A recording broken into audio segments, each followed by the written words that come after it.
প্রত্যেকটা রাষ্ট্রে সারা বিশ্বময় হাজার হাজার মানুষ একই সময় কবরে যায়।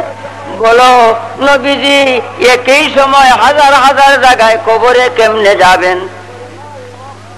আমি জিজ্ঞাসা করি, সহজ কথা। বিজ্ঞান যুগে টেলিভিশন সেন্টারে একটা লোক সারা বাংলাদেশে বিভিন্ন জায়গায় হাজারে হাজারে টেলিভিশন, একটা লোকের ছায়া হুবহু হুবহু সর্বাঙ্গ শরীর দেখা যায়, দাঁত দেখা যায়, অঙ্গভঙ্গি সব কথা ওখানে শোনা যায়। বলো এক সেন্টারও তাইকা হাজার হাজার জায়গায় হাজার হাজার টেলিভিশনে কেমনে গেল? এই জ্ঞান যদি মানুষের কাছে, আহকামুল হাকিমিন আল্লাহর জ্ঞান কতখানি, আর তিনি হাবিবের শান কত মহান, একটু আগে শুনবেন। বাইরে আমার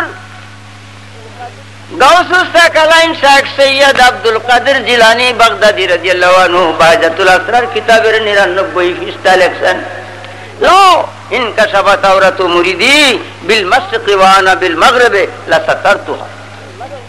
আমি আব্দুল কাদের যদি সূর্য অস্তের জায়গায় থাকি, আমার মুরিদ যদি একটা উদয়ে উলঙ্গ হয়ে যায়, তা হইলে অস্তের জায়গায় থাইকা উদয়ের মুরিদের কাপড় আমি নিজ হাতে টাইন্দা ডাকিয়া দেই।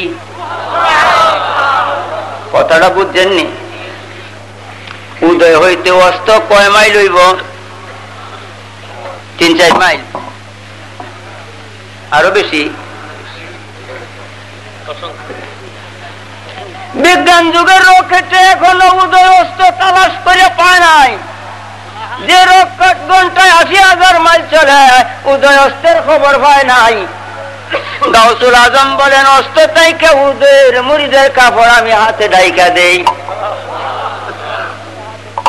খাজা বাহাউদ্দিন নকশবন্দি বলেন, खाजा बहुद्दीन नक्शबंदी फरमुदान के जमी दर नजर तैफा चूं सुफराइश नुफतुल उन्स किताब डालना मारिफतेर मोताबर किताब। ওলি আল্লাহদের জন্য জমিনটা একটা দস্তরখানা, মাত্র একটা দস্তরখানা। একজন মানুষ খাইতে বইছে, তার সামনে একটা দস্তর দিছেন, দস্তরটা সব খাইনেওয়ালা ব্যক্তি দেখতেছে। দস্তরে যা কিছু রাখছেন সব দেখে, হাতে সয় ধরে লয় খায়। এই দস্তরটা যত নিকটে একজন ওলির জন্য দুনিয়াটা ততটুকু নিকটে, এত বড় এর ঊর্ধ্বে নয় একজন ওলির জন্য একটা দস্তরখান। তিনি বলেন, ওয়ামা আমি গুয়াম চুরুয়ে না কুনাস, আমি বাহুদ্দিন কই আল্লাহর এই সৃষ্ট জগৎটি উদয় অস্ত ঊর্ধ্ব ওধ, আল্লাহর এই সৃষ্টি জগৎটি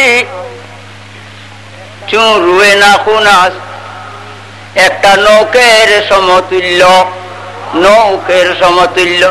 এইখানে উদয় অস্ত, এখানে চন্দ্র সূর্য, এখানে মক্কা মুআজ্জামা মদিনা মুনাব্বারা বায়তুল মুকাদ্দাস, তুমি আমি, এখানে আসমান জমিন চুনাচুনি। এই নৌক আমামি গুয়াম চুরুয়ে না কুনাস হিচ চিজে আজ নজরি সা গায়েব নিস। একজন ওলির জন্য আল্লাহ সৃষ্টি জগতের মধ্যে কোনো চুল পরিমাণ জিনিস গোপন নাই।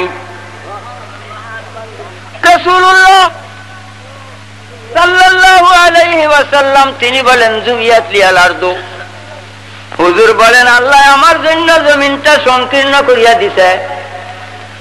ওলির জন্য যদি নৌক, নবীর জন্য সংকীর্ণ হইলে কতখানি হইব? আপনাদের কাছে আমি বিচারের প্রার্থী। ওলির জন্য যদি সৃষ্টি জগৎ নৌক, নবীজি বলেন জুবিয়াত লিয়াল আরদু, আমার জন্য আল্লাহ আরো সংকীর্ণ করিয়া দিছে। সেই সংকীর্ণটা আমি মনে করব একটা সরিষা, একটা বালুর কণা। এমন জায়গা নাই যে তাই নবী দু জাহানাই, এমন কণা নাই যে তাই নবী দু জাহানাই। মদিনা না রে, সারাটা দুনিয়া মদিনা হইয়া গেছে।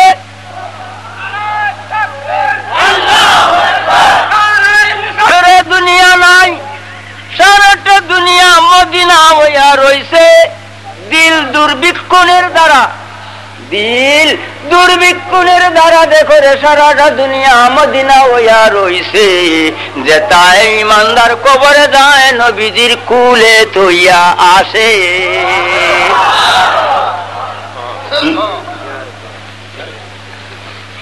ভাইরে লাশ উল্লে গেছে, বাচ্চা গেছে, মায়ে ছাড়ছে, বাপে ছাড়ছে, নামাজে ছাড়ছে, রোজা ছাড়ছে, হজে ছাড়ছে, যাকাতে ছাড়ছে, এই টুপি আর এই জামা জোড়াও আরিসানে রাখিয়া দিছে, নবীজি ছাড়ে নাই, আছে সঙ্গে।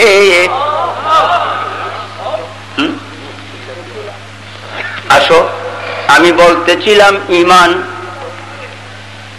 লা ইলাহা ইল্লাল্লাহ পড়াইলাম, মুমিন হলো না। মুহাম্মাদুর রাসূলুল্লাহ পড়াইলাম তো ইমানদার হইল। মান ক্বালা লা ইলাহা ইল্লাল্লাহ ফাকাত লা ইউমিনু, শুধু লা ইলাহা ইল্লাল্লাহ পড়লে মুমিন হবে না, ইমানদার হবে না। মান ক্বালা মুহাম্মাদুর রাসূলুল্লাহ ফাকাত ইউমিনু, শুধু মুহাম্মাদুর রাসূলুল্লাহ কইছে তো ইমানদার হইছে, বেহেশতি। এখন আমি জিজ্ঞাসা করি, এই যে হিন্দু মুসলমান হইছে মুহাম্মাদুর রাসূলুল্লাহ কইয়া, এখন তার শরীয়তের হুকুম সে বেহেশতি, এই বেহেশতি সে হইল কি লা ইলাহা ইল্লাল্লাহর খাতিরে না মুহাম্মাদুর রাসূলুল্লাহর খাতিরে?